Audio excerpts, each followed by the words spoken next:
சரியா வந்துட்டுங்க பழனி. சிரித்துக்கொண்டு கேட்ட சின்னையாவை பார்த்து சிரித்தவன், பண்ணையா தர்மலிங்க அவங்களோட பேர்னாச்சு, நேரம் தவறாமைய சொல்லியா கொடுக்கணும். சரியா வந்துட்டீங்க சின்னையா. சொல்லி சிரித்த அவனை சிநேகமாக பார்த்து சிரித்தவன், ஆமா, பள்ளி நேரம் 4 மணிக்கு தானே முடியும். இப்பவே எதுக்கு கிளம்பணும்?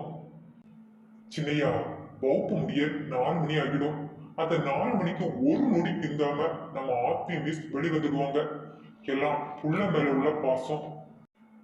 நாம இப்ப போகலன்னா மிஸ் கிளம்பி போன பிறகுதான் நாம போய் சேர முடியும். ஓ, அதுவும் அப்படியா? அப்படின்னா உடனே கிளம்பிடுவோம் என அவசரமாக வண்டியில் ஏற கார் பள்ளியை நோக்கி பயணமானது. 3/4 மணி நேர பயணம். இவ்வளவு தூரம் தினமும் நடந்தா வரா? ஆமா சின்னையா, பெரியய்யா எவ்வளவோ சொல்லி பார்த்தாங்க. டீச்சர் அம்மா கேட்க மாட்டேன்ட்டாங்க. அவங்களுக்கு தான் தன்மானம் அதிகமாச்சு. அதுவும் சரிதான் என்றவன் வண்டியை விட்டு இறங்க அவர்களின் 10 நிமிட காத்திருப்புக்கு பின் அந்த பள்ளியின் கடைசி பெல் அடித்தது. பழனி சொன்னது போல 10-15 பசங்களுக்கு பின்னால் வந்தாள் ஆத்வி அதே பரபரப்போடு. காம்பவுண்ட் தாண்டி வெளிவந்ததும் குறுக்கேப்பை இடைமறித்தவன், எனக்கு உங்ககிட்ட கொஞ்சம் பேசணும். இடைமறித்து நின்ற அவன் கையையே கூர்ந்து வெறித்து நின்றவள், எனக்கு உன்கிட்ட பேச எதுவும் இல்லை என்றாள் இறுகி போன உணர்வோடு. உனக்கு என்கிட்ட பேச எதுவும் இருக்குதான்னு நான் கேட்கல. எனக்கு உன்கிட்ட பேசணும் அப்படின்னு சொல்றேன்.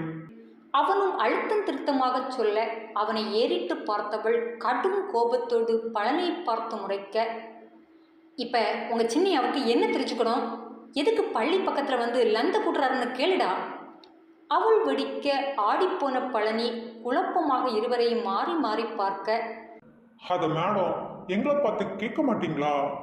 அவனும் எகத்தாளத்தோட சொல்ல, அதான் பேச பிடிக்கிறதுன்னு தெரியுதுல்ல, ஒதுங்கி போக வேண்டியதுதானே. அவளும் எங்கோ பார்த்து விட்டு சொல்ல, எனக்கந்தான் என் குழந்தைக்கு நீ பால் கொடுக்கறது பிடிக்கலன்னு சொன்னேன். கேட்டியா? தீம்பா வந்து கொடுக்கல. அதுவும் இதுவும் ஒன்னா? எரிச்சலோடு அவள் கேட்க, எனக்கு எல்லாமே ஒண்ணுதாம்மா. எனக்கு பிடிக்காதத என் வீட்டுக்கு வந்து நீ செய்யறப்ப உனக்கு பிடிக்காதத நான் உன் இடத்துக்கு வந்து செய்யக்கூடாதா? கார்த்திக் குரல் உயர்த்தி கேட்க அவர்களை தாண்டி சென்ற ஆசிரியர்கள் மாணவர்கள் என பலரும் இவர்களை திரும்பி பார்க்க, எல்லாரும் பார்க்குறாங்க கார்த்தி, பேசாம கிளம்புங்க. கூனி குறுகி அவள் தலையை குனிந்து கொண்டு சொல்ல, கஷ்டமா இருக்குன்னா காருக்குள்ள ஏறுறது. போகிற வழியில நான் கேட்க வந்ததை கேட்டுட்டு கிளம்பிடுறேம்மா. அதுக்கு பிறகு இப்படி எந்த தொந்தரவும் உனக்கு இருக்காது. அது அது இந்த ஜென்மத்தில் நடக்காது. அப்போ நான் இங்க இருந்து கிளம்ப முடியாது. கையை பின்னுக்கு கட்டிக்கொண்டு அவன் ஆடிக்கொண்டு எங்கோ பார்த்தவாறு நிற்க கடுப்பானவள் அவனை முறைத்து கொண்டு, வந்து துளைக்கிறேன், ஆனா இதுதான் கடைசியா இருக்கணும். இதுக்கு மேல எதையாவது கேட்கணும்னு தூக்கிட்டு வந்தீங்க கடுப்பாயிடுவேன். இல்லம்மா, இல்ல, பத்திரகாளியா மாறாம உள்ளரப்போ என கதவு டோரை அவன் திறந்துவிட ஒரு முறை பழனியையும் இவனையும் மாறி மாறி முறைத்து கொண்டு உள்ளே ஏறினாள் ஆத்வி. அவளோடு சேர்ந்து பின்புறமே ஏறிக்கொண்ட கார்த்தியை பார்த்து கடுப்பானவள், எதுக்கு இப்போ பின்னால ஏறுறீங்க? அதான் பழனி பக்கத்துல அவ்வளவு இடம் இருக்குதானே, எதுக்கு இந்த மானங்கிட்ட பொழப்போ? என்ன என்ன சொன்னா? மானக்கிட்ட புத்தியா? எனக்கா? உன்னை விட மானத்துல நான் ஒன்றும் குறைஞ்சு போகலம்மா. கார்த்தி அவளின் பேச்சில் கடுப்பாகிதான் அப்படி சொன்னான். உள்ளர்த்தம் வைத்து அவன் எதையும் பேசவில்லை. ஆனால் அந்த பேச்சில் உள்ளர்த்தம் ஒன்று அப்பட்டமாக தெரிகிறதே. அது கேட்டவளுக்கு தெரியாமலா போகும்?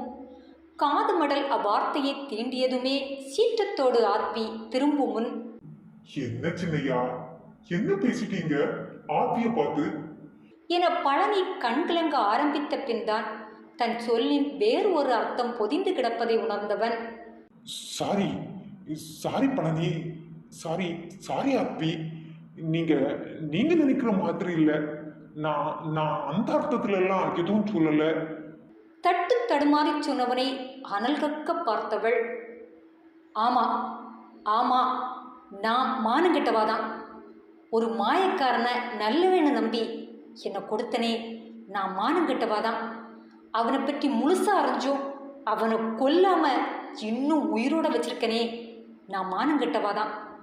போயும் போயும் நீ எல்லாம் பேசுகிற நிலைமைக்கு நான் வந்துட்டேன் பாரு. என்ன சொல்லணும், என்ன சொல்லணும்டா, என்ன சொல்லணும்? அவன் போக்குறின்னு தெரிஞ்சும் நெருங்கி அவன் வந்தும் இன்னும் எதுவும் பண்ண முடியாமல் இருக்கனே, நான் மானங்கெட்டவாதான். ஆமாம், இந்த மானங்கெட்டவளை என்ன செய்யறதா உத்தேசம்? சொல்லுடா, அதையும் சொல்லிடு. சொன்னவள் அவனை நெருங்கி வந்து அவன் சட்டையை கொத்தாக பிடித்து பத்திரகாளி போல ஆட, இப்போ என்ன இந்த மானங்கெட்டவளை கொல்ல போறியா? இல்லை இந்த அசிங்கம் பிடிச்சவா இனி என் வீட்டுக்கு வரக்கூடாதுன்னு கட்டளையிட போறியா? அதுவும் இல்லை, இப்படி தரத்தாந்தவளோட தாய்ப்பால் கூட தரந்தாழ்ந்து தான் இருக்கும்னு பேச போறியா? எதை சொல்ல போறா? வெறி வந்தவள் போல் அவள் ஆடிய ஆட்டத்தில் கார்த்தி மட்டுமல்ல பழனியும் ஆடித்தான் போனான். இத்தனை வருட வாழ்வில் இப்படி ஒரு ஆத்மியை அவன் பார்த்ததே இல்லை.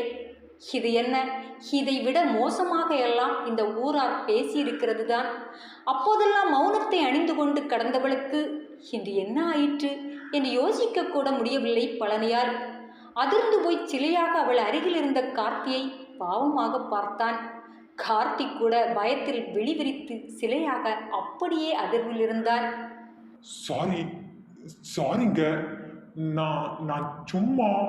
அவன் தட்டு தடுமாற, எது சும்மா, எதையா சும்மா? என்ன மானங்கட்டவன்னு சொன்னதா? ஊரே சொல்லிச்சு. நான் கலங்கலை. ஒருத்தனை நேசித்தேன், அவனுக்கு என் மனசையும் உடம்பையும் கொடுத்தேன். அது தப்புன்னு அப்பவும் தெரியல, இப்போவும் தோணலை. இதில் மானங்கட்ட பொழப்பு எங்கேருந்து வந்துச்சு? அவனுக்கு என் அன்பு புரியாமல் அந்த பரதேசி ஓடுனதுக்கு எனக்கு எதுக்குய்யா அந்த பட்டம்? நீ சொன்னியே மானம் கட்டவன்னு, அது என்னை நம்ப வச்சு ஏமாத்திட்டு போனனே, அவன்கிட்ட போய் சொல்லு, என்கிட்ட சொல்லாத. பல்லை கடித்து கொண்டு உணர்ச்சியின் மொத்த பிடியில் கத்தியவளை சாந்தமாக பார்த்தவன், அதுக்காக தான் வந்தேன். அந்த மானம் கட்டவனை பார்த்து 4 கேள்வி கேட்க தான் வந்தேன். உன்னை இந்த நிலைமைக்கு ஆளாக்கிட்டு ஓடிப்போன அந்த போக்கரி யாருன்னு சொல்லு. அவனை நான் கேட்கிறேன். நாக்க புடுங்கிறது மாதிரி நான் கேட்கிறேன். கேட்டு அவனை உன்னோட நான் சேர்த்து வைக்கிறேன். வெறியோடு சொன்னவனை விக்கித்து போய் பார்த்தாள் ஆத்வி. இவன் இவன் என்ன சொல்றான்? யாரை பற்றி என்கிட்ட கேட்குறான்? அவனை பற்றி அவனிடமே நான் சொல்லணுமா? இது என்ன மடத்தனமான கேள்வி? அப்படின்னா இவன் சந்தோஷோட உருவாக்கத்திற்கு இவன் காரணம் இல்லை என்றா நினச்சிட்டு இருக்கான். இவனுக்கு உடம்ப கொடுத்துட்டு வேற ஒருவனை அப்பன்னு சொல்வேன்னு எதிர்பார்க்குறானா? இல்லை இவனுக்கும் என்னை கொடுத்துட்டு வேற ஒருத்தனோட வாழ்ந்திருப்பேன்னு நம்புறானா? இவன் கேட்கலாமா? இல்லை இவன் கேட்கலாமா? இவன் இவன் என்கிட்ட இந்த கேள்வியை கேட்கலாமா? இப்படி கேட்டுட்டு என்னை புழு போல துடிக்க வைக்கவா அமெரிக்காவிலிருந்து கிளம்பி வந்தான்? ஐயோ கடவுளே, இதை இவன் வாயிலிருந்து கேட்கவா என்னை உயிரோட இதுவரை வச்சிருக்கா? இவன் இவன் இவ்வளவு மோசமானவனா? ஆத்தி வலியில் உழந்து கொண்டிருப்பது தெரியாமல், சொல்லு ஆப்பி, நீ சொல்லு. நீ என் குழந்தைக்கு தாய்ப்பால் கொடுத்து உதவுறா. நான் உன் சந்தோஷோட அப்பாவோட சேர்த்து வைக்கிறேன், அவ்வளவுதான். கார்த்தி இரக்கமாக தான் கேட்டான். ஆனால் அவன் கேட்டதன் வலி அவளுள் குபு குபுவென ஏற, அது அது ஒன்னால முடியாது. ஏன் முடியாது? தப்பு பண்ணனவனுக்கே தன் தப்பு தப்பா தெரியாத போது வேற யார் சொல்லி அவனை திருத்த முடியும்?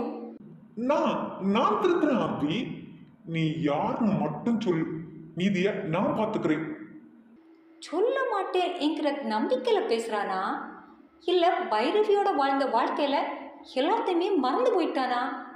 கேள்விக்குறியோடு பார்த்தவளை கரிசனையோடு பார்த்தவன், நீ யார் கேட்டாலும் சொல்லுன்னு தெரியும். பழனியும் நீ சொல்ல மாட்டான்னு தான் சொன்னான். நாங்க 2 பேரும் நல்ல நண்பர்கள். நான் கேட்டா ஆப்பி கண்டிப்பா சொல்லுவான்னு கஷ்டப்பட்டு கூட்டிட்டு வந்திருக்கேன்.